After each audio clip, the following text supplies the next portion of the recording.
Hi, Thursday morning. இன்னைக்கு பிரம்ம முகூர்த்த பூஜையோட 22வது நாள். இன்னைக்கு என்னோட மார்னிங் காலையில் 4 மணிக்கெல்லாம் ஸ்டார்ட் ஆயிடுச்சு. காலையில் எழுந்திரிச்சு குளிச்சுட்டு வாசலில் சின்னதாக கோலம் மட்டும் போட்டுட்டு இன்னைக்கு 5 மணிக்கெல்லாம் நல்லபடியாக பிரம்ம முகூர்த்த பூஜையை பண்ணி முடிச்சாச்சு. நேற்று நம்மளுடைய சிஸ்டர் ஒருத்தங்க கேட்டுட்டு இருந்தாங்க, இந்த மாதிரி அக்கா 21 நாள் பிரம்ம முகூர்த்த பூஜை முடிச்சிட்டீங்க, மறுபடியும் நாளையிலேருந்து பிரேக் எடுத்துப்பீங்களா இல்லை அப்படியே கண்டினியூ பண்ண போறீங்களா அப்படின்னு சொல்லிட்டு. நான் என்னோட பூஜையை அப்படியே தான் கண்டினியூ பண்ண போகிறேன்.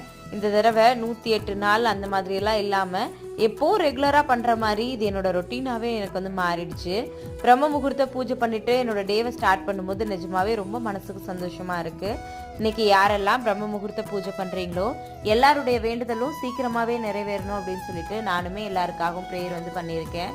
சில பேர் பிரம்ம முகூர்த்த பூஜை பண்ணிவிட்டு ஃபோட்டோஸ் அனுப்புறதை பார்க்குறப்போ ரொம்ப ஹாப்பியாக இருக்குது. மறுபடியும் நாளைக்கு பிரம்ம முகூர்த்த பூஜையில் பார்க்கலாம்.